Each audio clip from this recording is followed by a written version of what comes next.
The last time I heard Diane's voice before everything ended, she was calling to tell me her father was dead. I almost didn't answer. Her name on my screen still triggered that low, familiar tightening behind my ribs. Not hatred. Not anymore, but something worse. Resignation. The kind of emotional scar tissue that makes you want to swipe left and pretend you never saw it. We'd been divorced 14 months. The papers were signed in a fluorescent-lit office in downtown Columbus, while a secretary ate a tuna sandwich 6 feet away. That's the thing about the legal dissolution of a marriage. It doesn't happen in a dramatic courtroom. It happens next to someone's lunch. But I answered. I don't know why. Maybe because it was 11 at night on a Tuesday, and Diane never called late unless something was actually wrong. Ray. Her voice was flat. Not sad. Not yet. My dad died. I sat up in bed. The apartment was dark except for the TV casting blue flickers across the ceiling. I'd been watching a news segment about the quarantine in Louisville. Something about a new pathogen. Something about the National Guard. I'd muted it 20 minutes ago because every channel was repeating the same footage and none of them were saying anything new. When? I asked. This morning. A stroke. He was at the house.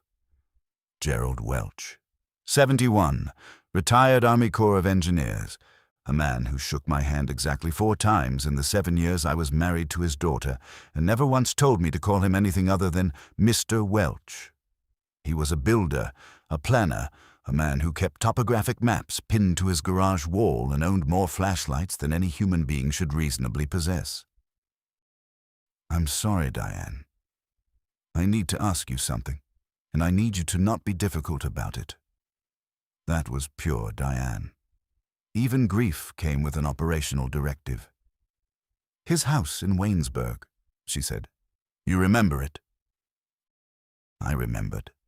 A large clapboard colonial on 12 acres in rural southeastern Ohio. Rolling hills. A spring-fed creek on the northern property line. Gerald had retired there after Diane's mother passed and spent the last decade doing God knows what with his time.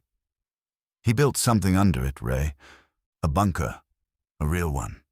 Reinforced concrete, ventilation system, water filtration, the works. I didn't know until the attorney read his letter this afternoon. He left it to me, the whole property and everything underneath it. I didn't say anything. The blue light from the television shifted, and I glanced over. The footage showed a highway somewhere in Kentucky, completely gridlocked. Military vehicles were moving along the shoulder. I need help getting out there, she continued. I don't want to go alone, not with everything happening. Everything happening was the phrase people used that week. It was how you could acknowledge the dread filling every room in America without saying the word that no one on any official broadcast had used yet. The CDC called it reanimative viral encephalitis. Social media had already picked a shorter name. Why me? I asked. Because you're the only person I know who owns a truck and doesn't panic. I wanted to argue, but she was right on both counts. I drove a 10-year-old Ford F-250 with a camper shell, and I'd spent 15 years as a structural engineer inspecting buildings after natural disasters. I'd walked through flood wreckage, tornado debris, and one condemned parking garage that groaned the entire time I was inside it. I wasn't fearless, I just had a high threshold for environmental threat. When? Tomorrow morning, early. That's a 3-hour drive, which is why I said early. Through the apartment wall, I heard my neighbor's television. The same broadcast, the same helicopter footage. I reached for the remote and unmuted my own screen. A reporter stood in front of a hospital in Louisville. Behind her, the parking lot was full of ambulances and military trucks. The scrolling chyron read, CDC confirms 14 additional counties under mandatory shelter advisory. I'll pick you up at 5, I said. She exhaled. Not a thank you, just a release of held breath. That was enough. I hung up and watched the screen. The reporter was trying to interview a nurse who kept shaking her head, walking away, then turning back as if she wanted to say something but couldn't find the words. I didn't sleep. I packed instead. Not because I believed we were driving into the apocalypse. I didn't, not yet, but because packing is what I do when the world feels uncertain. It's the engineer in me. Prepare for load-bearing failure, even when the building looks fine. I filled 2 duffel bags. Clothes, first aid kit, water purification tablets I'd kept from a camping trip 3 years ago, a hand-crank radio, batteries, a multi-tool, a headlamp, and a .38 revolver I kept in my bedside drawer. I'd purchased it after the divorce, during a stretch of insomnia and low-grade paranoia that my therapist later identified as hypervigilance. I'd never fired it outside a range. I put it at the bottom of the bag and hoped it would stay there. By 4 in the morning, the roads were already strange. Not gridlocked, not here in Columbus, but populated in a way that 4 a.m. roads never are. Cars with luggage strapped to their roofs. A family in a minivan at a gas station, the father filling every container he had while the mother sat in the passenger seat staring straight ahead. A police cruiser idling at every other intersection, officers inside watching traffic they hadn't been asked to direct. I picked Diane up at her apartment in German Village at 5:07. She was standing on the curb with a single rolling suitcase and a messenger bag slung across her chest. She'd cut her hair since the divorce shorter now, just above her shoulders. She looked thinner, but sharp, alert. She climbed in without ceremony. "Thank you," she said. "You're welcome." That was the most civil exchange we'd had in over a year. We drove south on Route 23, then cut east toward Zanesville. The radio was on low. Every station was cycling between emergency broadcast tones and anchors reading prepared statements. The governor had activated the Ohio National Guard. Interstate 70 was restricted to military and emergency vehicles east of Dayton. A curfew was in effect for Franklin County starting at 8 p.m. "Did your dad ever mention the bunker?" I asked, 40 minutes into the drive. "Never. Not once." She was reading from a folded letter, the one from the attorney. "He designed it himself. The letter says it's underneath the workshop behind the house. Separate entrance through a hatch in the concrete floor. 2,000 square feet. Self-contained water and air systems. Food stores. Medical supplies. 2,000 square feet underground. He was Army Corps, Ray. He spent 30 years building infrastructure the government wanted hidden. Missile silos, hardened communications facilities, underground command posts. He knew how to put things in the ground and make them last." I'd known Gerald was retired military, but Diane had always been vague about his career. During our marriage, I'd assumed it was because she didn't know the details. Now I realized she hadn't known them because Gerald didn't want her to. Until this letter. "Why tell you now? Why not while he was alive?" She folded the letter and put it back in the messenger bag. "The letter says he didn't want me to think he was paranoid. He wanted me to have it only if I needed it." "And his attorney just sat on this information?"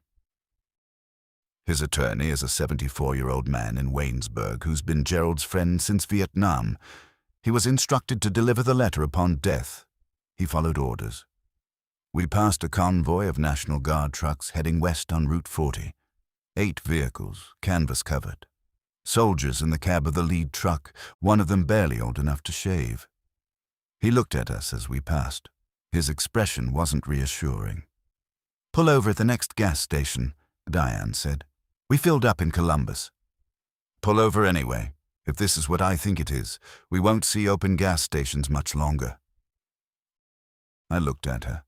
She was watching the convoy shrink in the side mirror. "You think it's that bad?" "My father built a bunker, Ray. He didn't build it because he was bored." I pulled into a Sunoco outside Zanesville and topped off the tank. Inside, the clerk was watching a small television mounted above the register. On screen, a city I didn't recognize was on fire. The town of Waynesburg looked abandoned even before the outbreak. That's how it always looked.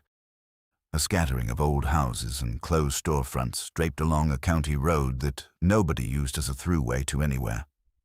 Population 900. One traffic light perpetually blinking yellow. A post office, a church, a diner called Patty's that served coffee so strong it left a residue on the mug. We arrived just after 8 in the morning. The property sat 2 miles east of town, up a gravel road that switched back through dense hardwoods before opening onto Gerald's land. The house appeared exactly as I remembered, white-clapboard, green shutters, a wraparound porch with a swing that never stopped creaking. Behind it, the detached workshop. A metal-sided building the size of a 2-car garage, its double doors padlocked. Diane had the keys, 3 of them on a ring, delivered with the letter.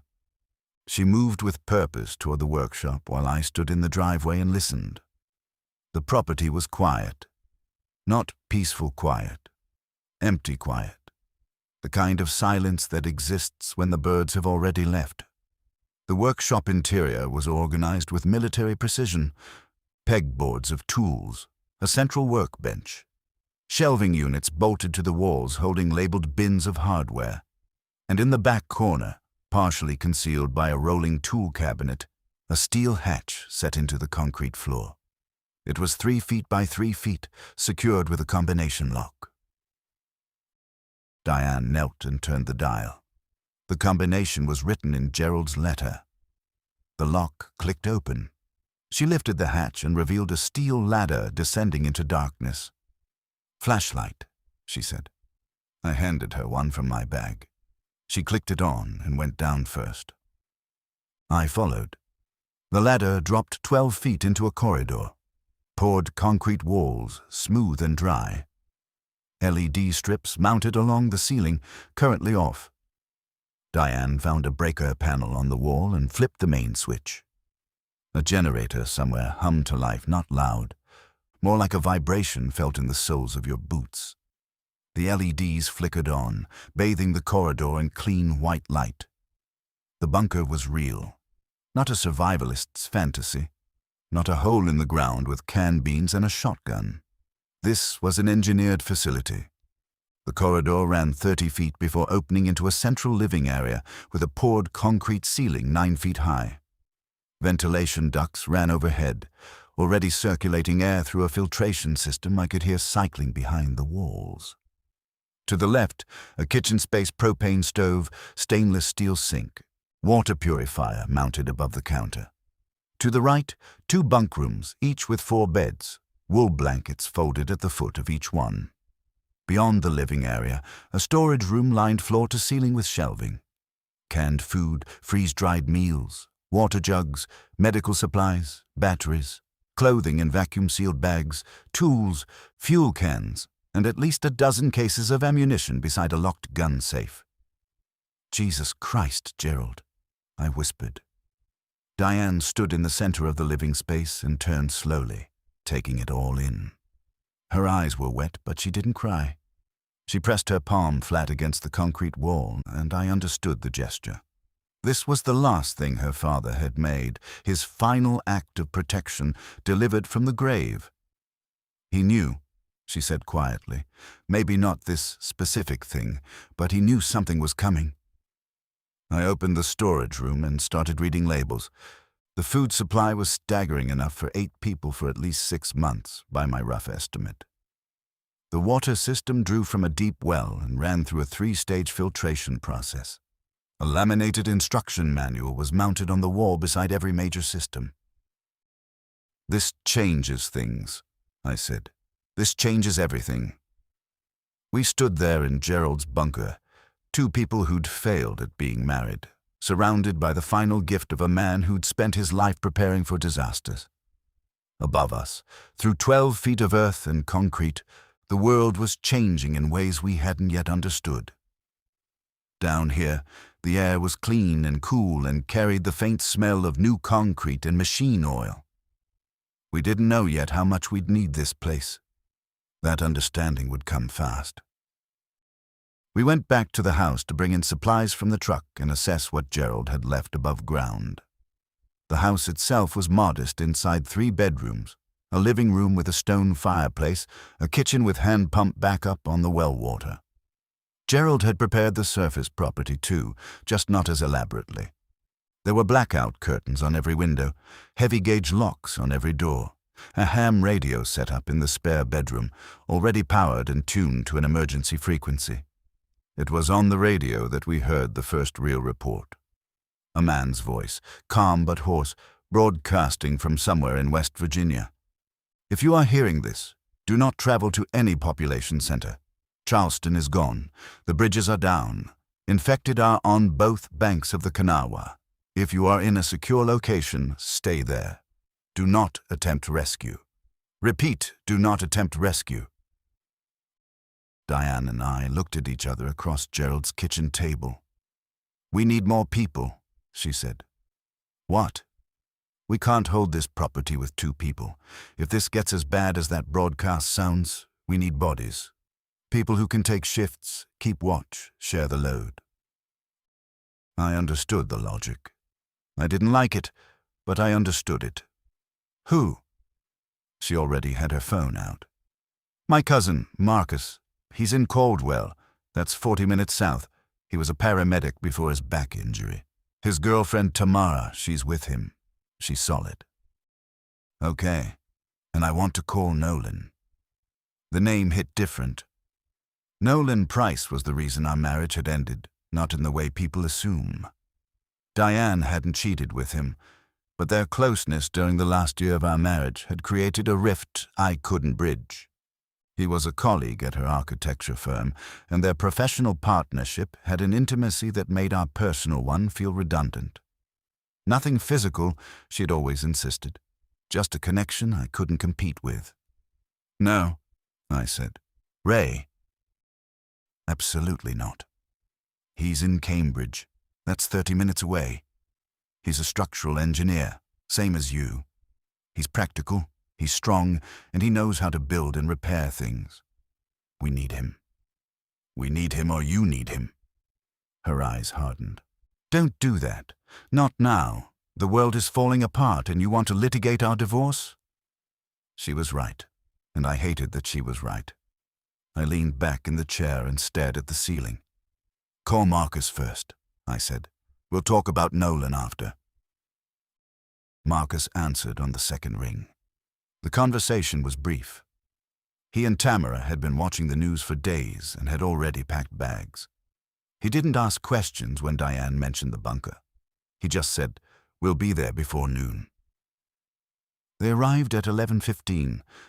Marcus was a broad-shouldered man in his mid-30s with a shaved head and careful eyes. He walked with a slight limp from his L4 injury, but moved with the controlled efficiency of someone trained in emergency response.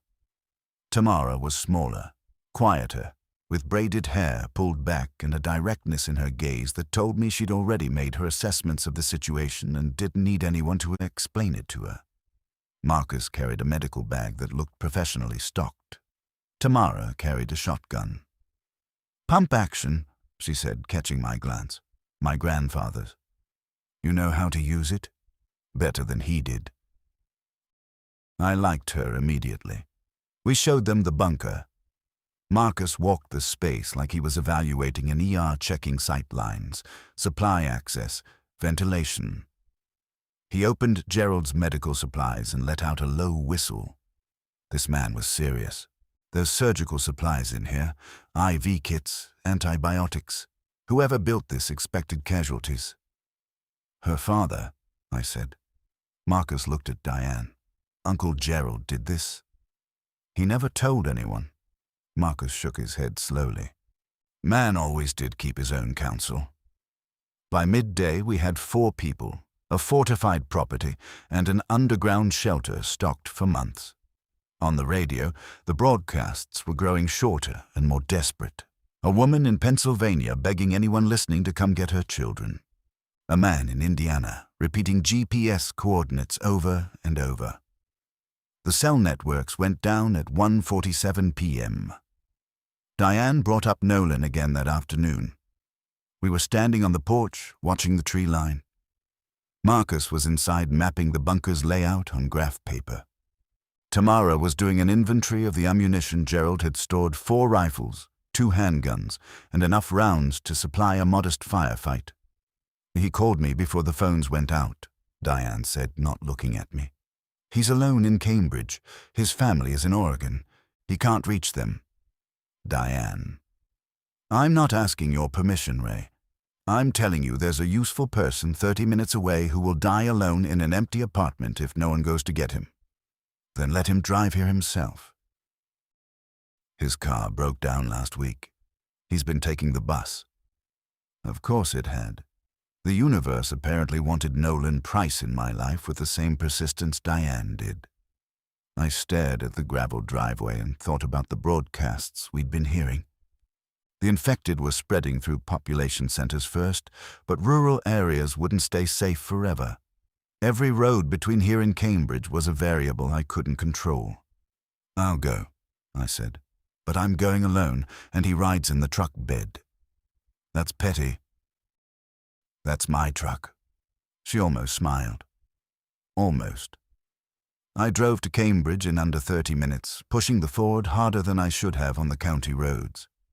The town was eerily functional, on the surface lights on, buildings intact, but the streets were empty. Storefronts were closed with handwritten signs.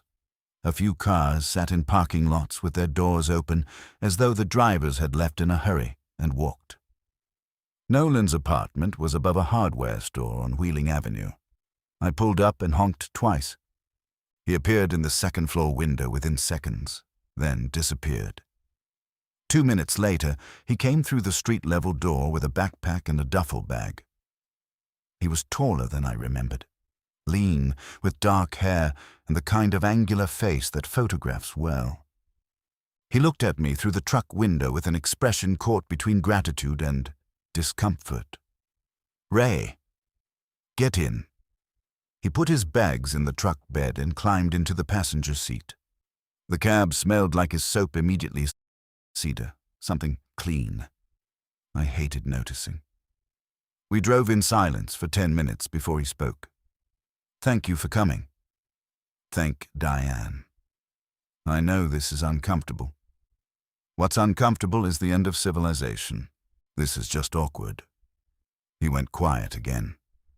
I kept my eyes on the road. We were on Route 821 heading south when I saw them.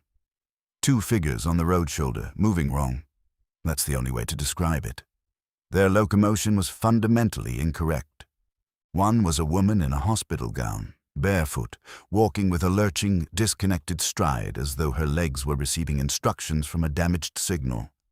The other was a man in work coveralls, his left arm hanging at an angle that meant the shoulder was dislocated or broken, and yet he was upright, moving, his head tracking our truck as we passed.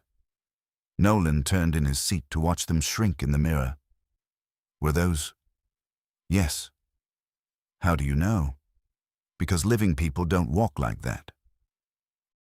My hands were tight on the wheel.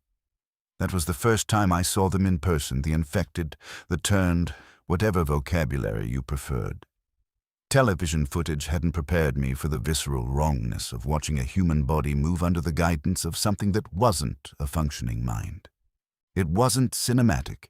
It was deeply, biologically unsettling, the way a spider running across your skin is unsettling your body, reacting before your brain can form a thought. I accelerated. We didn't speak again until we reached the property.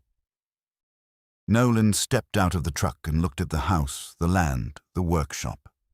Diane came down from the porch, and they looked at each other with something I recognized because I used to receive at relief at seeing a person who makes the world feel less impossible. "Welcome to the bunker," I said, and walked inside before I had to watch anything else. By nightfall, we were 5. The dynamic was already shifting in ways I tracked instinctively, the way I assess stress points in a compromised structure. Marcus had assumed the role of medical authority, organizing supplies and establishing a triage protocol for injuries we hadn't sustained yet. Tamara had taken charge of perimeter awareness, walking the property line twice before dark, and identifying weak points in the fencing, which was ornamental, not defensive. Diane had become the operational center, mapping tasks and delegating with the same precise efficiency that had made her an excellent architect and an exhausting spouse. Nolan was watching me, not obviously, not confrontationally, but I'd catch him studying me from across the room, the way I handled the firearms, the way I spoke to Diane, the way I moved through the property like I was already calculating load limits. He was assessing me the same way I was assessing him, and the realization that we were equally analytical made me like him less. We ate dinner in Gerald's kitchen, canned soup heated on the propane stove, crackers from the bunker supply, water from the well. The radio played continuously on the counter. The broadcasts had thinned. Fewer voices, longer silences between transmissions. A station out of Pittsburgh was still operational, staffed by what sounded like a single exhausted engineer reading wire reports. Governor has declared martial law for all counties east of I-77. National Guard units are establishing defensive perimeters around Columbus, Cleveland, and Cincinnati. All civilian travel on interstate highways is prohibited, effective immediately. Citizens are advised to shelter in place and await further instruction. Await further instruction, Marcus repeated, tearing a cracker in half. Translation, we don't have a plan. They have a plan, Tamara said. The plan is containment. Draw lines around the big cities. Protect what they can. Let the rural areas fend for themselves. That's not a plan. That's triage. Triage is a plan. It's just not one that includes us. She was right. Waynesburg was too small, too remote, and too insignificant to warrant military protection. If the infection reached us when it reached us, we'd be on our own. After dinner, we gathered in the living room and Diane laid out Gerald's letter in full. The bunker had a secondary exit, a tunnel that ran 200 yards northeast and emerged in a concealed culvert near the creek. The generator ran on propane and had a backup solar array on the workshop roof that Gerald had disguised as standard roofing panels. The water filtration system could process creek water in addition to well water, providing redundancy. The air filtration included NBC nuclear, biological, chemical rated filters with a 3-year replacement cycle. Gerald had installed fresh filters 8 months ago. He knew he was sick, Diane said quietly. He must have known the stroke was coming. He spent his last months making sure everything was ready. The room was silent. Even Nolan, who'd never met Gerald, seemed to understand the weight of what we were sitting inside, not just a shelter, but a dead man's final argument that the world could end and his daughter could survive it. We need rules, I said, breaking the silence. Shifts for watch, rationing schedule, entry protocol for the bunker, chain of command if things go wrong. Chain of command, Nolan asked. Someone has to make decisions when there isn't time to vote. And that someone is you. The question wasn't hostile, but it wasn't idle either.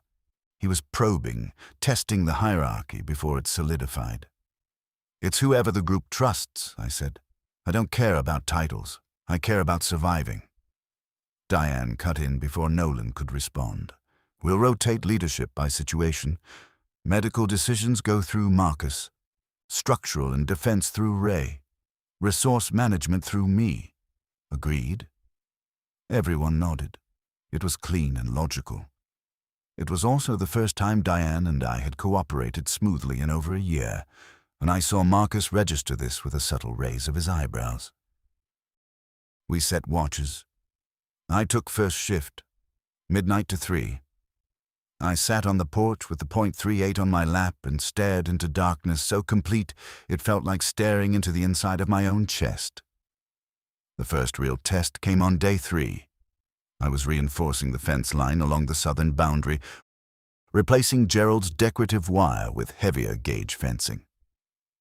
Marcus and I had pulled from an abandoned farm supply store 6 miles north. The store had been empty when we arrived, its front window shattered from inside, shelves partially looted but still holding enough material to be useful.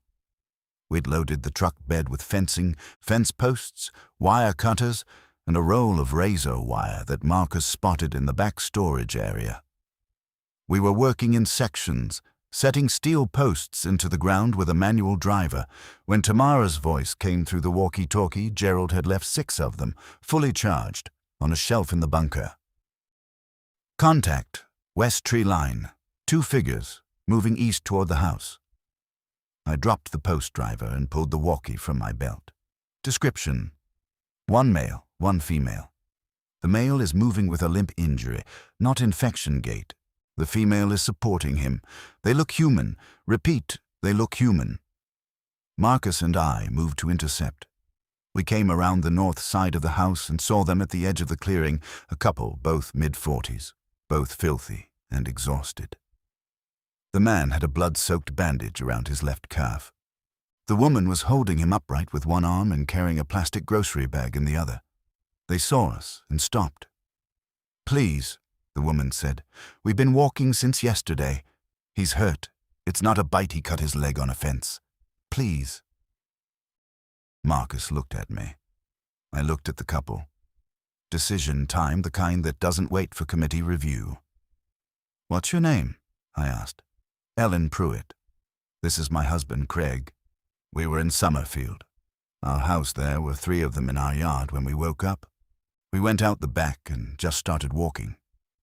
Summerfield is 15 miles west," Marcus said to me, low enough that they couldn't hear. Craig's face was gray with pain and blood loss. Ellen's eyes had the flat, depleted quality of someone who'd been running on adrenaline for so long that the supply had simply exhausted. "Bring them inside," I said. "Marcus, check the wound." Tamara met us at the porch with the shotgun still in hand. She didn't lower it until Marcus confirmed the leg injury was a laceration, not a bite, a clean cut from barbed wire, deep but free of the discoloration and tissue necrosis that the radio broadcasts had described as early indicators of infection. Marcus cleaned and sutured the wound on Gerald's kitchen table, while Ellen sat in a chair and ate crackers so fast she nearly choked. She told us about Summerfield, a town slightly larger than Waynesburg, about 20 miles southwest. "They came from the highway," she said. "First just a few. Wandering. People thought they were drugged or drunk. Then more. They attacked the gas station attendant in broad daylight. We saw it from our window. 3 of them just pulled him apart, not like animals, like they didn't understand what they were doing but couldn't stop." Diane sat across from her, listening with the focused stillness she used in client meetings when she was absorbing information she'd later restructure into something actionable. "How many?" "By the time we left, dozens. Maybe more. They were coming out of the woods, off the roads, from every direction, like the town was a drain and they were just flowing toward it." Craig spoke for the first time, his voice tight from the sutures. "We heard gunshots all night.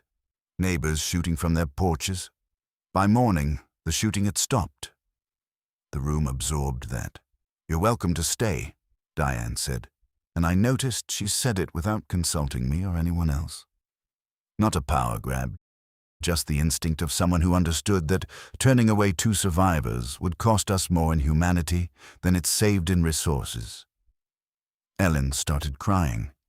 Not dramatically, just a steady, quiet leak of tears she didn't bother wiping. We were 7 now.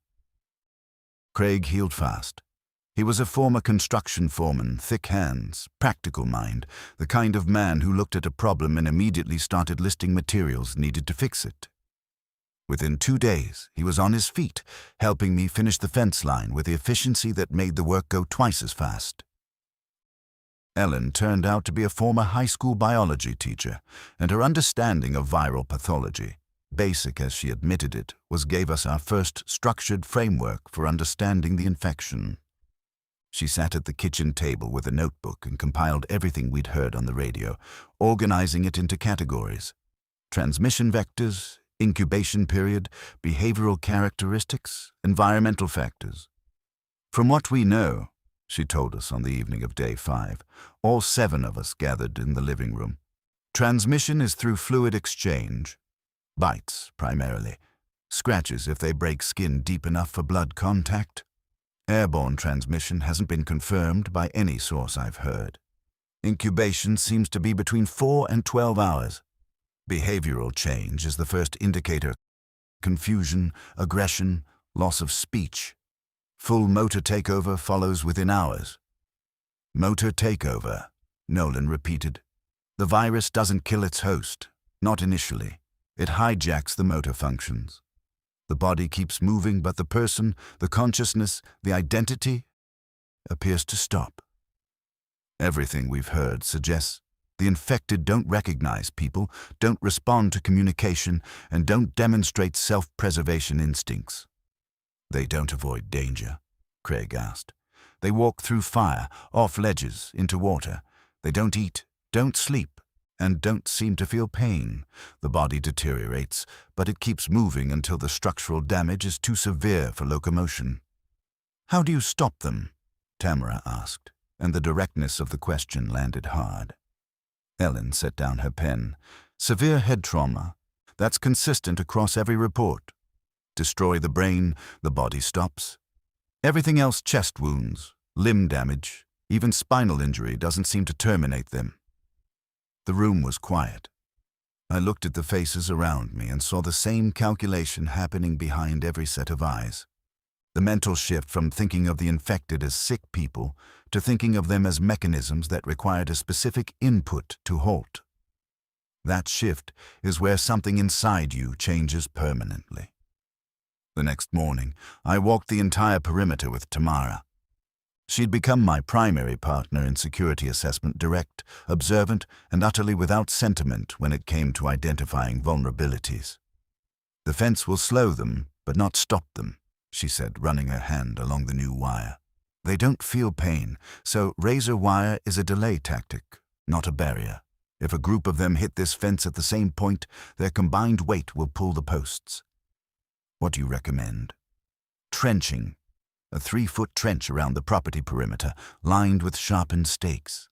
Not to kill them, to trap them. An infected that falls into a trench with broken legs can't climb out. It immobilizes them without us having to get close. That's days of digging. We have 7 people and shovels. We started that afternoon. The digging was brutal. Southeastern Ohio clay, dense and root-threaded. Craig operated like a machine despite his healing leg. Marcus worked in measured intervals to protect his back. Nolan proved surprisingly capable with a shovel, his lean frame deceptive in its stamina. Even Ellen dug, though she rotated frequently to monitor the radio. Diane worked beside me for the first time in years. Not beside me emotionally. That distance was permanent, but physically close. Sharing the rhythm of labor, passing water, coordinating without words. There's something about shared manual work that strips away interpersonal complexity and leaves only function. For a few hours, we were just 2 bodies doing a necessary thing, and the simplicity of it ached in a way I hadn't anticipated. By sundown on day 6, we had completed 100 yards of trenching along the southern approach, the most exposed vector. Sharpened stakes, salvaged from Gerald's woodpile, lined the bottom. It wasn't enough. We all knew it wasn't enough. On day 8, we lost the radio. Not the equipment Gerald's ham set up continued to function perfectly. We lost the voices. One by one, the broadcasts had been thinning. The Pittsburgh station went silent on day 6. The West Virginia operator stopped transmitting on day 7. By day 8, scanning every frequency produced nothing but static, occasional bursts of tone, and once, a fragment of someone screaming that cut off mid-breath. The silence was worse than any broadcast. It meant we were operating without external information for the first time. No news, no government updates, no confirmation that anything beyond our 12 acres still functioned. The psychological impact was immediate and distinct for each person. Marcus became more methodical, retreating into medical preparation as though organizing supplies could substitute for understanding the wider world. Craig grew quieter, spending long hours staring at the tree line from the porch. Ellen filled her notebook with increasingly speculative entries, trying to extrapolate from the data she'd already collected. Tamara sharpened her focus, running perimeter checks 3 times daily instead of 2. Nolan started drawing. I found him on the second evening of radio silence, sitting in Gerald's study with a sketchpad, rendering the property layout in precise architectural detail. Every building, every fence post, every section of trench. "What are you doing?" I asked. "What I always do when I can't control something. I document it. That's an architect's response. I am an architect." I leaned against the door frame and watched him work. His lines were clean and confident. The rendering was technically superior to anything I could produce. I was an engineer, not an artist, and the distinction mattered more than most people understood. Engineers calculate what will stand. Architects imagine what should exist. "You're good," I admitted. He looked up. "At drawing?" "At the thing Diane values, imagining things that don't exist yet." He set the pencil down. "Ray, I need to say something, and I'd rather say it now than have it fester." "Go ahead." "Nothing happened between me and Diane. I know you believe otherwise, and I know that belief contributed to your divorce, and I'm sorry for the pain that caused. But I'm telling you as a man sitting in a bunker at the end of the world where lies have no utility, nothing happened." I looked at him for a long time. "I know nothing physical happened." "Then what?" "Something emotional happened. Something that made her turn toward you and away from me. You don't have to sleep with someone to leave them for someone else. You just have to make the alternative feel insufficient." He didn't argue. He didn't defend himself. He just nodded slowly, absorbing the statement with what appeared to be genuine reflection. "I'm sorry," he said again. "Be useful," I responded. "That's the only currency that matters now." I left the room and found Diane in the kitchen, canning tomatoes from Gerald's garden. The garden had been a surprise 3 raised beds behind the house, planted with tomatoes, beans, peppers, and herbs. Gerald had timed the planting so that the harvest would come in late summer. Another act of foresight from a man who planned for futures he wouldn't inhabit. "He talked to me," I said. "About?" "Us. You." She kept working, her hands steady with the canning jars. And I'm fine. We have bigger problems than our marriage. Ex-marriage." "Right." She sealed a jar and set it on the counter. "Ray, I need you to function here, not as my ex-husband, not as a man with grievances, as a structural engineer in a survival situation. Can you do that?" "I've been doing that since you called me." "Good, because tomorrow we need to go into town and see if anyone else is alive, and I need you driving, not brooding." She walked out of the kitchen carrying 4 sealed jars, and I stood alone in her dead father's house, surrounded by the evidence of his meticulous love, and thought about how strange it was that the collapse of everything could make the collapse of a marriage feel almost manageable by comparison. We drove into Waynesburg on day 9. 3 of us, me, Diane, and Tamara, who insisted on coming with the shotgun across her lap. The town was not abandoned. It was occupied, but not by the living in any way that offered comfort. We saw the first cluster near the post office. 5 infected, standing in a loose group in the parking lot, motionless. Not moving, not chasing, not doing anything. Just standing. Their heads were slightly tilted, as if listening to a frequency we couldn't detect. One of them was wearing a postal worker's uniform.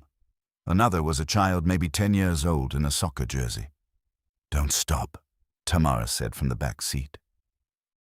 I didn't stop. I drove slowly, keeping the engine noise low, and we passed through the center of town like ghosts observing a world that had already forgotten us. Patty's Diner had its front door open, and through it I could see overturned chairs, a shattered coffee pot on the floor, and a dark stain on the linoleum that I chose not to examine further. The Church First Baptist white steeple, red doors had its doors barricaded from the outside. Boards nailed across them. Someone had written in spray paint on the steps, "God left first." "There," Diane said, pointing, a handwritten sign in the window of the hardware store. "Survivors inside, armed. Knock 3 times." I parked the truck around the corner, out of direct sight line from the cluster near the post office. Tamara stayed in the truck, engine running, shotgun ready. Diane and I approached the hardware store on foot. I knocked 3 times. A curtain shifted. A face appeared, male, bearded, maybe 60, with the hollow eyes of someone running on caffeine and terror. Then the door opened and a voice said, "Get inside, quick." The hardware store contained 12 people. They'd been there since day 4, when the first infected reached Waynesburg from the highway. The leader, if you could call him that, was the bearded man Frank Kelso, who owned the store. He'd organized the survivors with the resources at hand. Power tools retrofitted as weapons, shelving units pushed against windows, a rain collection system on the roof fed through a garden hose into buckets. The others were a cross-section of the town, an elderly couple, the Harrisons, who'd walked from their farm 2 miles away. A young mother named Jess with a 3-year-old daughter who clung to her neck and never made a sound. A teenager named Devon who said he'd been hiding in a church basement for 2 days before finding Frank's group. 3 men from a logging crew, Brett, Paul, and Santiago, who'd been on a job site when the outbreak reached the area and had driven their work truck straight into town. And a woman named Dr. Alicia Cade, a veterinarian from the next county over who'd been passing through Waynesburg when the roads became impassable. A vet, Marcus would later say. Not an MD, but close enough in a world without hospitals. Frank looked at Diane and me with the desperation of a man who'd been holding 12 lives together with hardware store ingenuity and sheer refusal to die. "We're running out of food," he said. "Water's not a problem yet, but food is. And they're getting closer. That group by the post office, it was 2 of them 3 days ago. Now it's 5. They attract each other. Whatever drives them, they congregate." "We have a bunker," Diane said, and I watched Frank's expression crack open like a man being told the lifeboat wasn't full yet. "How big?" "Big enough. Not for 12 more people permanently, but we have land, outbuildings, and a defensible perimeter we can expand." I stepped in. "We can take some of you, not all at once. We need to evaluate the route and make multiple trips." Frank shook his head. "We go together, or not at all. I'm not leaving anyone behind in this place." His voice left no room for negotiation. I looked at Diane. She looked at me. 12 more people meant our resources would have. It meant crowding, conflict, and strain on every system Gerald had built. But it also meant 12 more people alive. "Together," Diane said. "We go tonight." The evacuation from Waynesburg was the most dangerous thing I'd ever coordinated. We had 2 vehicles, my Ford and the logging crew's flatbed truck, which Brett confirmed still had 3/4 of a tank. The route back to the property was 2 miles of gravel road through dense forest, with limited visibility and no way to turn around quickly if the road was blocked. We planned for 2 hours. At dusk, with the last gray light providing enough visibility to drive but dim enough to reduce our visual profile, we loaded. My truck took Diane, Tamara, Jess and her daughter, the Harrisons, and Dr. Cade. The flatbed took Frank, Devon, Brett, Paul, Santiago, and the supplies Frank's group had gathered: canned goods, tools, medical supplies from the hardware store's modest first aid section, and an industrial generator that Frank insisted was worth its weight. "If your bunker generator fails, you'll want a backup," he said. I couldn't argue. The infected near the post office had moved. They were now on the main road, closer to the hardware store. 7 of them. In the failing light, their silhouettes looked almost human. That was the cruelest part. From a distance, in dim conditions, you could mistake them for neighbors, for people you might wave to. We pulled out simultaneously, my truck leading, the flatbed 20 yards behind. The first quarter-mile was town road paved, smooth, fast. I pushed to 40, then slowed at the turn onto the gravel county road. Behind us, I saw figures in the flatbed's headlights begin to move. The infected had heard the engines. "They're following," Tamara reported from the back seat, watching through the rear window. "How fast?" "Walking, fast walking, the terrain slowing them." We were faster, but gravel roads have their own hazards: loose surface, blind curves, the occasional deer that freezes in your headlights and forces a swerve. I drove with controlled aggression, pushing the speed as high as I dared while keeping the truck stable. The forest pressed in on both sides. In the headlights, the tree trunks flashed white and vanished, creating a strobe effect that was disorienting. The 3-year-old in Jess's arms whimpered once, and Jess shushed her with a practiced efficiency that spoke of countless bedtimes. Mr. Harrison, 82 years old and sitting rigid in the back seat, said quietly, "There's something on the road." I saw it. A figure standing in the middle of the gravel road, facing us. Male, large, wearing coveralls, the same man I'd seen on Route 800 21 days ago, or one dressed identically. He didn't move as we approached. Didn't flinch. Didn't step aside. I didn't slow down. The truck hit him at 35 miles per hour. The impact threw him sideways into the ditch, and the truck shuddered but held. In the rearview mirror, I saw him already trying to stand. Nobody in the truck spoke. The 3-year-old was silent. Mrs. Harrison had her hand over her mouth. Dr. Cade, sitting behind me, was gripping the door handle so hard her knuckles were white. The property gate appeared in the headlights 2 minutes later. Marcus was there, standing beside the open gate with a flashlight, waving us through. The flatbed pulled in seconds after. Marcus closed and chained the gate. Unloading was fast and silent. Everyone moved with the desperate efficiency of people who understood that standing still in the open was an invitation. The newcomers saw the house, the workshop, and when Diane opened the bunker hatch and the clean white light spilled up from below, Frank Kelso, a 60-year-old hardware store owner who'd kept 12 people alive with plumber's tape and stubbornness, sat down on the workshop floor and put his face in his hands. "Thank you," he said through his fingers. "Thank God." We were 19 now. The bunker couldn't hold us all, not for sleeping. Only the most vulnerable would sleep below. The rest of us would rotate between the house and the workshop with constant watch shifts. The math was tight, the resources were stretched, but 19 people were alive who wouldn't have been by morning. The first real conflict erupted on day 12. It wasn't about the infected. It was about food. Frank's group had contributed supplies, but not enough to offset their consumption. Our 6-month reserve for 8 people became, by my calculations, a 10-week reserve for 19. That assumed strict rationing, no waste, and successful supplementation from Gerald's garden and any foraging or hunting we could manage. Craig ran the numbers independently and got the same answer. He presented them to the group in the bunker's main room on the evening of day 12, using a whiteboard he'd found in the storage area. At current consumption, we have 70 days of food. That's 2 meals a day, reduced portions. If we can supplement with garden produce, hunting, and any additional salvage from nearby properties, we can extend that.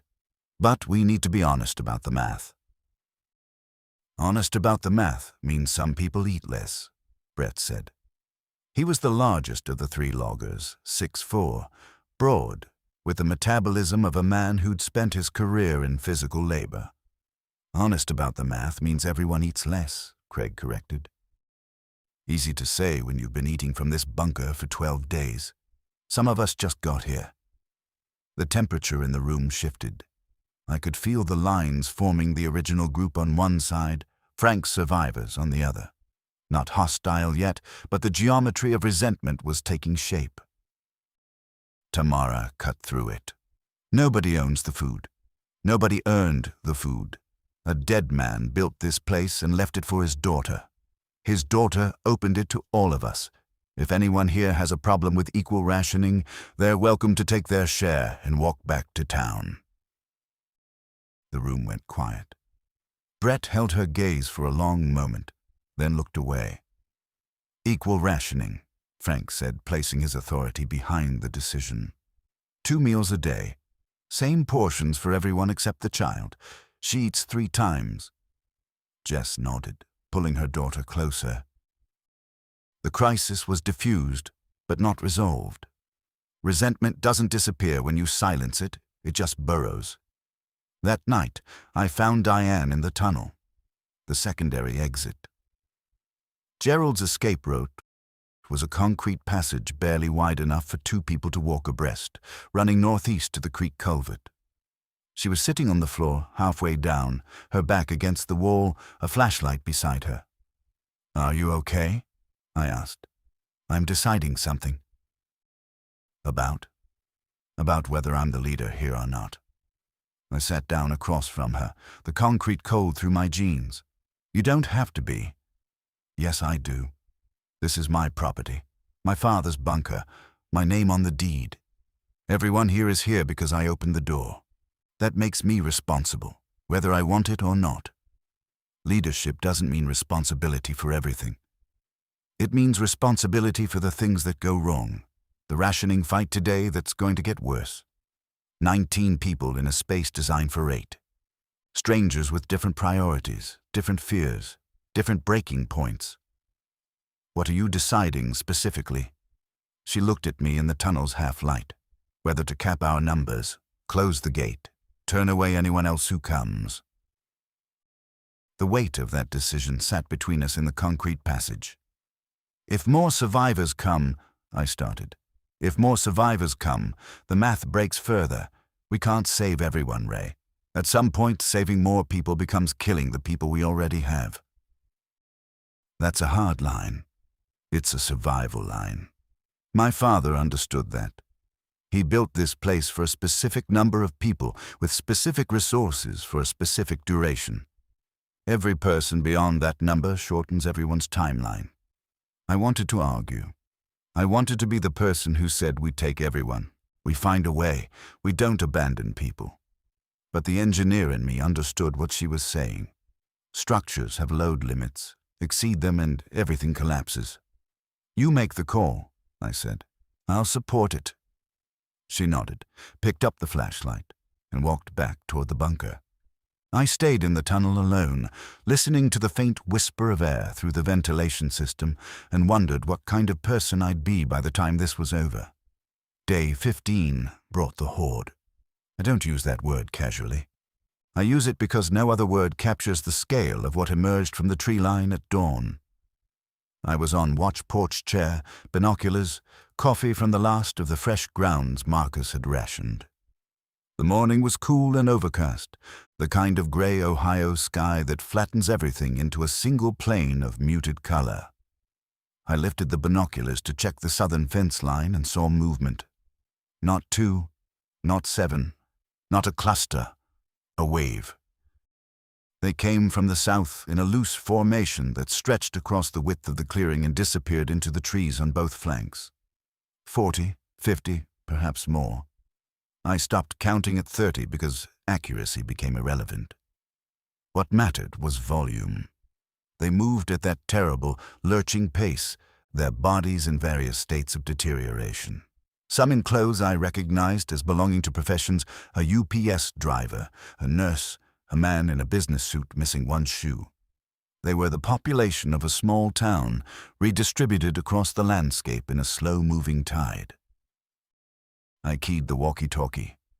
"All hands, south perimeter, mass contact." The response was immediate.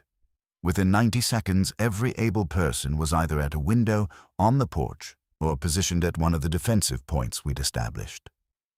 Craig and Brett had spent 3 days building reinforced shooting positions using lumber from Gerald's workshop waist-high walls with narrow gaps for rifle barrels, positioned at the corners of the house where sight lines covered the broadest arc. Tamara took the eastern position with the shotgun. Santiago and Paul took the western position with 2 of Gerald's rifles. I stood at the southern wall with the .38, now feeling absurdly inadequate. Marcus was in the house, staging the medical supplies we prayed we wouldn't need. Ellen was in the bunker with Jess, the 3-year-old, and the Harrisons, sealing the hatch from below. Frank stood beside me, holding the 4th rifle with the ease of a man who'd grown up hunting deer in these hills. "They'll hit the trench first," he said. "That's what it's there for. It won't hold all of them." "It doesn't have to. It just has to thin them." The infected reached the trench at approximately 6:15 in the morning. The first rank walked directly into it. No hesitation, no recognition of the obstacle. They tumbled into the 3-foot ditch and impaled on the sharpened stakes with sounds that I will not describe and will never forget. The stakes didn't kill them. Nothing kills them except cranial destruction. But the stakes immobilized them, trapping their bodies in positions that prevented them from climbing out. The second rank walked over the first. Some fell into gaps. Others crawled across the bodies of their trapped predecessors and reached the fence. The razor wire caught them tearing flesh, tangling limbs, but they didn't react. They kept pressing forward, their combined weight bending the fence posts inward. "They're going to breach," Tamara's voice came through the walkie. "Hold fire until they're through the wire," I ordered. "We can't waste ammunition on targets that are entangled." Nolan appeared beside me, carrying a sledgehammer from the workshop. I looked at him. "I can't shoot," he said, "but I can swing." There was something in his eyes that I hadn't seen before, not courage exactly, but commitment. A decision made and locked. He wasn't performing bravery. He was simply choosing to be present at the place where the danger was greatest. "Stay behind the shooters," I said. "Handle anything that gets past." He nodded and positioned himself 10 feet back, hammer at rest against his shoulder. The fence gave way at 6:22. A section 12 feet wide collapsed inward, and the infected poured through the gap like water through a cracked dam. Frank fired first a clean headshot that dropped the lead figure mid-stride. Then Tamara's shotgun boomed from the east, and Santiago's rifle cracked from the west, and the morning filled with the percussion of our defenses. I raised the .38 and picked my targets with the precision of a man who understood that every bullet was subtracted from a finite total. The engagement lasted 47 minutes. I know because Devon, who was positioned in the upstairs window as a spotter, timed it on his watch. 47 minutes of controlled chaos, of rotational firing and reload cycles, of Tamara calling targets with a voice so steady she might have been reading a grocery list. 47 minutes of Nolan standing in the gap with a sledgehammer, putting down 3 infected that breached our line with strikes that required precision I hadn't expected from an architect. When the last of them fell, a woman in jogging clothes who crawled 20 yards with both legs destroyed before Paul ended her movement with a single rifle. Round it, the silence that followed was so abrupt it felt like a physical substance filling the space where sound had been. The yard was destroyed. The trench was full. The fence was breached in 2 locations.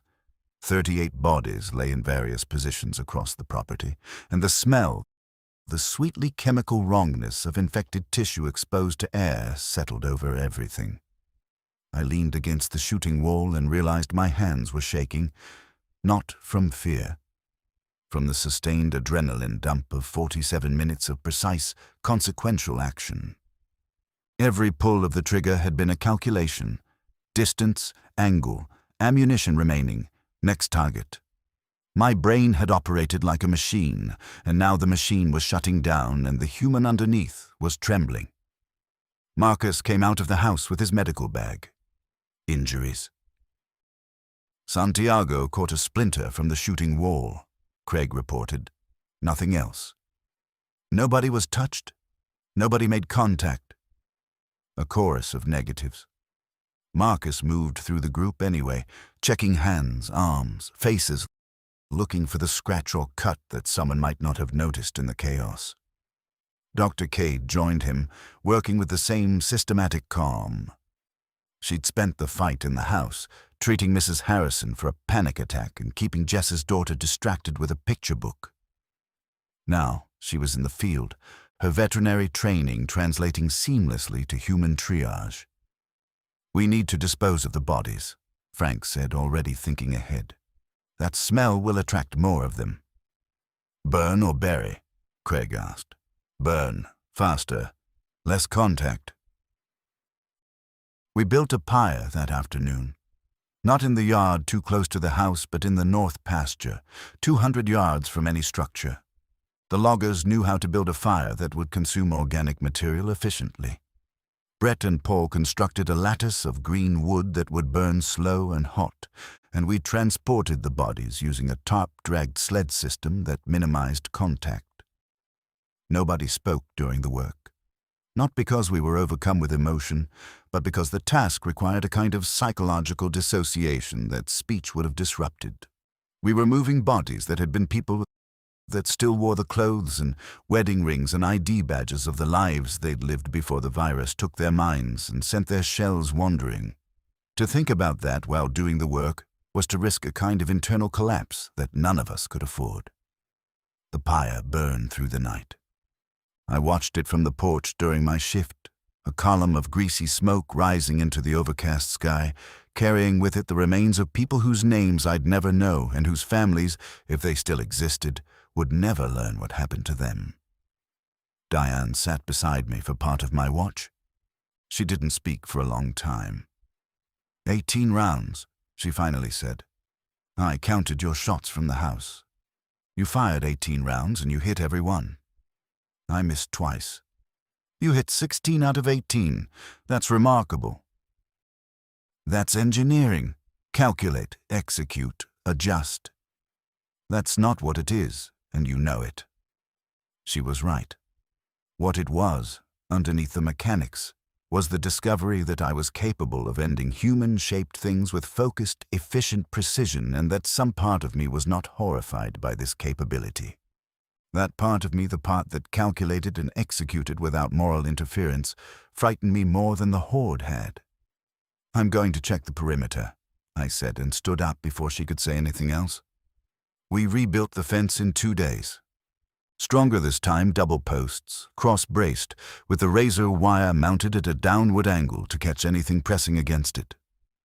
Craig designed the modification and Nolan drafted the specifications. Watching them work together was instructive. Two men with complementary skills who would never have met in the old world, collaborating with the quiet intensity of people who understood that their labor had immediate survival implications. The trench was expanded and deepened.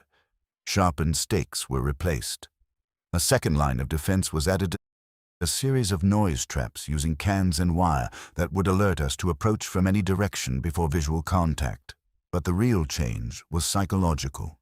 After the horde, the group's dynamics shifted from coexistence to cohesion. Shared survival under fire creates bonds that no amount of peacetime cooperation can replicate. Brett, who'd been the most vocal critic of the rationing plan, now deferred to Craig on logistics without complaint. Devon, the teenager, had graduated from spotter to active participant, and the responsibility had straightened his posture and steadied his voice. Even the Harrisons, fragile, elderly, limited in their physical contribution, had found their role. Mrs. Harrison organized the kitchen with a grandmother's authority, and Mr. Harrison, a retired electrician, overhauled Gerald's solar panel connections to improve charging efficiency. We were becoming something. Not a family, not a military unit. Something between an organism with 19 cells, each performing a function, each dependent on the others. The only element that hadn't resolved was the triangle at the center. On day 17, I walked into the workshop to retrieve a tool and found Diane and Nolan talking in low voices near the bunker hatch. They stopped when they saw me. Not guiltily, just the pause of a conversation interrupted. "What's going on?" I asked, keeping my voice neutral. "Resource planning," Diane said. "Nolan's drawing up expansion plans. If we're going to house 19 people through winter, we need additional shelter above ground. The bunker can't hold everyone." "Show me." Nolan spread his sketches on the workbench. He'd designed 2 additional structures, small, insulated cabins using materials salvageable from nearby properties. Efficient, buildable with our labor force, positioned to create a defensible compound when combined with the existing house and workshop. The designs were excellent. The engineering was sound. The energy efficiency calculations were precise. "This is good work," I said, and meant it. Nolan looked at me with something I hadn't seen from him before, not gratitude, but recognition. The recognition of a peer. "I want to build the first one on the western approach," he said. "It gives us a secondary observation point and sleeping quarters for 6. Draw up the materials list. Craig and I will identify salvage sources." Diane watched this exchange with visible relief. She'd been bracing for conflict and instead witnessed cooperation. What she didn't understand, what neither of them understood, was that my acceptance wasn't generosity. It was triage. I was amputating the emotional limb to save the body. The jealousy, the resentment, the lingering sense of inadequacy that Nolan's presence triggered, I packed it into a room in my mind and locked the door. Not because it didn't matter, but because its cost exceeded its value. That night, I sat in the tunnel alone and let the locked room open for exactly 5 minutes. I felt all of it, the loss, the humiliation, the specific pain of watching your ex-wife share a wavelength with someone that she never shared with you. Then I closed it again and walked back to the bunker. Dr. Cade was at the medical station, reorganizing supplies by expiration date. She glanced up as I passed. "You look like a man who just performed surgery on himself." Something like that. I'm a vet, not a therapist, but I know compartmentalization when I see it. Works great short-term. Long-term, the walls leak. "Then I'll deal with the leak when it comes." She shrugged and returned to her labels. "Your call, Ray. Just remember, infection you can't see is still infection." I didn't know if she was talking about the virus or about me. Winter arrived early and without ceremony. By day 40, the first frost had killed what remained of Gerald's garden. The temperature plummeted, and the Ohio hills wrapped themselves in a gray cold that seeped through every wall not insulated to bunker standards. The first cabin was complete. Nolan's design, built by the collective in 17 days of labor that left everyone thinner, harder, and more certain of their interdependence. 19 people in 3 structures, with the bunker below as a last resort. Watch shifts continued, though the cold seemed to slow the infected. We saw fewer of them, stragglers, mostly, emerging from the tree line in 1s and 2s, their deteriorating bodies less capable of the sustained locomotion that had carried them in warmer months. Tamara's traps caught most of them. The few that reached the fence were dispatched with quiet efficiency by whichever watch team was on duty. The quiet was dangerous. Not physically, the reduced infected activity was a reprieve. Dangerous psychologically, because the human mind cannot sustain emergency alertness indefinitely. When the external threat diminishes, the internal threats surge. Personality conflicts, romantic entanglements, grief deferred by crisis, all of it came flooding back with the first snowfall. Brett and Santiago got into a fistfight over a card game on day 43. Craig separated them, but the underlying issue wasn't cards. It was confinement, frustration, and the specific masculine restlessness of strong men with nothing to hit. I assigned them to firewood duty, a task that channeled aggression into production and exhausted them enough to dull the edge. Devon developed a crush on Dr. Cade that was so obvious it became the group's only source of humor. He was 17, she was 38. He followed her around the medical station with transparent devotion, handing her supplies before she asked for them, laughing too hard at her dry veterinary jokes. She handled it with perfect grace, kind, inclusive, never encouraging, never cruel. Jess's daughter, whose name was Lily, spoke her first word since arriving. She'd been selectively mute since the outbreak common in traumatized children, Ellen explained. The word she chose was snow, spoken while standing at the window of the main house, watching the first heavy accumulation of the season. Jess dropped the plate she was drying and held her daughter so tightly the child squirmed. That was the moment I understood what we were protecting. Not resources, not structures, not strategic positions. A 3-year-old girl watching snow and finding the word for it. On day 48, Marcus pulled me aside. "I need to talk to you about Ellen." "What about her?" "She's been recording everything, every observation about the infected. Behavioral patterns, deterioration rates, environmental responses. She's built a data set. She's a biology teacher. That's what they do. She's more than that. She's identified something. Come look." In the bunker's main room, Ellen had covered an entire wall with her notebook pages, a mosaic of handwritten observations, sketches, and timelines. "The infected are declining," she said when Marcus and I stood before her wall. "Not just from winter. Their bodies are breaking down faster than the virus can sustain locomotion. I've been tracking the ones we've observed over time, the same individuals appearing at the perimeter, identifiable by clothing or distinctive features. Their movement speed decreases approximately 8% per week. Tissue degradation is accelerating. The virus keeps the motor functions running, but it can't repair the host." "They're wearing out," Marcus said. "They're machines with no maintenance cycle. Joints fail, muscles tear, tendons snap. Without pain response, the host doesn't compensate for injury. Every step does cumulative damage that never heals." "How long?" I asked. "Based on the degradation curve. Most infected will become immobile within 4 to 6 months of initial turn. The ones from the early outbreak late summer should be approaching structural failure by late winter. They'll stop.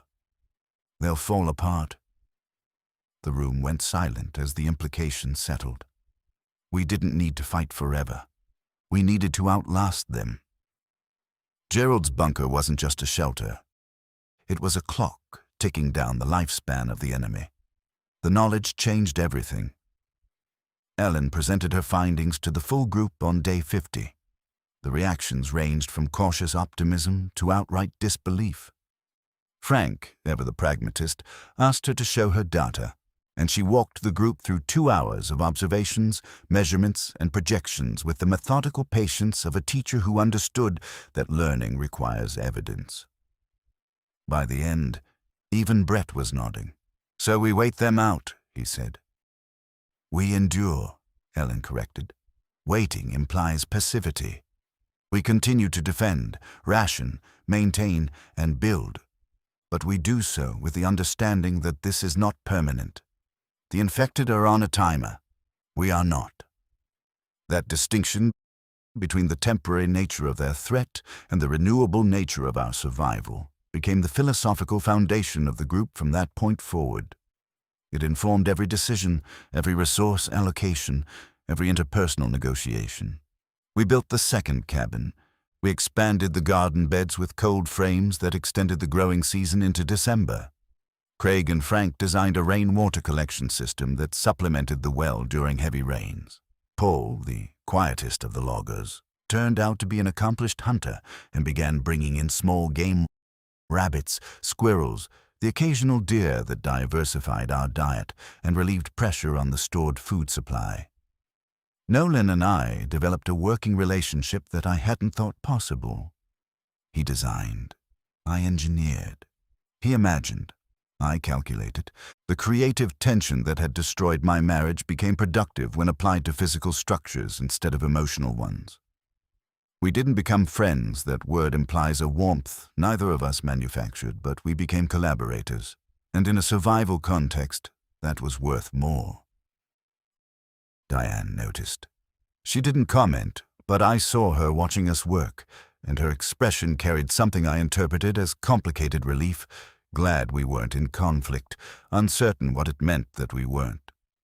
On day 62, she found me in the workshop, alone, repairing a section of fencing. "I need to tell you something," she said. "Go ahead." "Nolan and I are together." The words landed in my chest like a physical impact, despite every wall I'd built against them. I kept my hands on the wire, kept my eyes on the work. "Since when?" "2 weeks." Okay. What do you want me to say, Diane? That I'm happy for you? That I'm destroyed? You want a reaction that confirms I'm still invested so you can feel something about it?" She flinched. I hadn't raised my voice, I'd lowered it, which was worse. "I told you because you deserve honesty. And I'm giving you honesty back. I felt that hit me. Right here." I touched my sternum. "But I'm choosing not to let it become a problem for 19 people who need me functional. So okay, you're together. I'll adjust." She stood there for a moment, waiting for something more. When it didn't come, she turned and left. I finished the fence repair. I cleaned my tools. I walked to the creek at the northeast edge of the property beyond the tunnel exit, where the water ran cold and clear over limestone, and I stood there for 20 minutes, watching the current pull dead leaves downstream. What I felt was not heartbreak. Heartbreak had happened 14 months ago in a fluorescent office. What I felt was the last thread of possibility being cut. The faint, irrational hope that the end of the world might somehow restore what normalcy had broken, that shared danger would remind her why she'd chosen me, that proximity would reignite what distance had extinguished. That hope died at the creek, and I let it go into the water with the leaves. When I walked back, Dr. Cade was at the medical station. She looked up, read my face, and poured 2 cups of coffee from the percolator without being asked. "Walls leaked," she said. "Walls came down. What are you going to build in their place?" I sipped the coffee and didn't answer, because the answer was forming in real time and it wasn't ready yet. Something new. Something that didn't include Diane at its center. Spring arrived on day 112 with a violence of color that seemed obscene against the backdrop of everything we'd endured. The hills greened overnight. Wildflowers erupted along the creek bank. Birds returned actual birds, singing in the morning with the brazen indifference of creatures who hadn't noticed the apocalypse. The garden beds burst with early lettuce, radishes, and the first stubborn shoots of the beans Ellen had planted in the cold frames. And the infected stopped. Not all at once. Not dramatically. They simply ceased appearing. The last one we saw was on day 98, a solitary figure at the tree line, so deteriorated it could barely stand, swaying like a sapling in wind. Tamara watched it through binoculars for 2 hours. It fell at noon and didn't get up. Ellen's projections had been conservative. The virus burned through its hosts faster than she'd estimated, accelerated by the harsh winter and the cumulative structural failure of bodies that never rested, never healed, never stopped moving. On day 115, Marcus, Craig, and I drove into Waynesburg for the first time since the evacuation. The town was empty, not occupied by the infected, not populated by survivors. Just empty, a collection of buildings standing in silence, their windows reflecting a sky that no longer had anyone to look at it. Patty's Diner was exactly as we'd passed it months ago, the stain on the floor now dried to a dark map shape. The church was still barricaded. The spray-painted message on the steps had faded but remained legible. We found no one alive. We found remains in homes, in cars, in the church where people had gathered for sanctuary that never came. The details of those discoveries belong to the people we found, not to this narration. I will say only that we marked locations, closed doors, and returned to the property in silence. Over the following weeks, we expanded our range. Santiago and Paul scouted the surrounding area in the flatbed truck, mapping abandoned properties, cataloging resources, identifying potential threats. They found other survivors, a family of 4, holed up in a barn near Caldwell, An elderly man living alone in a farmhouse with enough canned food to last years, a group of college students who'd been camping in the state forest when the outbreak hit and had simply never left. We brought them in. Not all to our property. The surrounding farms offered space, and we established a network of connected homesteads within a 5-mile radius. Communication via walkie-talkie, shared resources, mutual defense agreements. A community emerging from the wreckage, not because anyone planned it, but because human beings, given the opportunity, will organize around survival. Diane led it. I watched her become something her father would have recognized: a builder, an organizer, a person who understood that infrastructure isn't just pipes and concrete. It's the agreements between people, the shared rules, the collective decision to continue. Nolan designed the community's first shared structure, a meeting hall, built on the site of Patty's Diner, using salvaged materials and new timber from the surrounding forest. I engineered it, calculating the load-bearing walls, the foundation depth, the roof pitch for snow shed. We worked side by side for 3 weeks, speaking only in measurements and material specifications, and it was the most honest communication we'd ever shared. On the day the meeting hall was finished, 27 people gathered inside for a meal. Rabbit stew, fresh bread baked in a wood-fired oven Craig had built, greens from the garden, and water from the creek filtered through a system Marcus maintained. Frank stood and gave a toast. He thanked Gerald Welch, a man most of them had never met, for building the shelter that gave them time. He thanked Diane for opening it. He thanked the group for holding together when every pressure conspired to break them apart. I didn't speak. I sat at the back of the room and watched the faces illuminated by lantern light and understood that I was looking at the future. Not the one any of us had planned. The one we'd built by hand, from wreckage and in the dark. I still live on Gerald's property.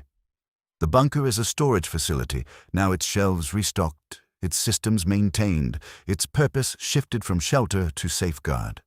A precaution, not a home. I sleep in the cabin Nolan designed and I engineered, and the symmetry of that arrangement has become something I accept without examining too closely. Diane and Nolan live in the main house. We share meals twice a week. We discuss community logistics, building schedules, resource distribution. We are not friends. We are something more durable, people who survive together and carry the shared knowledge of what that cost. Some nights I walk to the creek and stand where I stood the day the last thread broke. The water still runs cold and clear over limestone. The dead leaves are gone, replaced by green ones that haven't fallen yet. I am not the man who answered Diane's call 14 months ago. That man operated on calculations and controlled distance. This one understands that survival isn't a structure you engineer alone. It's a living thing, messy, interconnected, dependent on people you'd never have chosen and choices you can't undo. Gerald knew that. He built accordingly. I'm learning to do the same.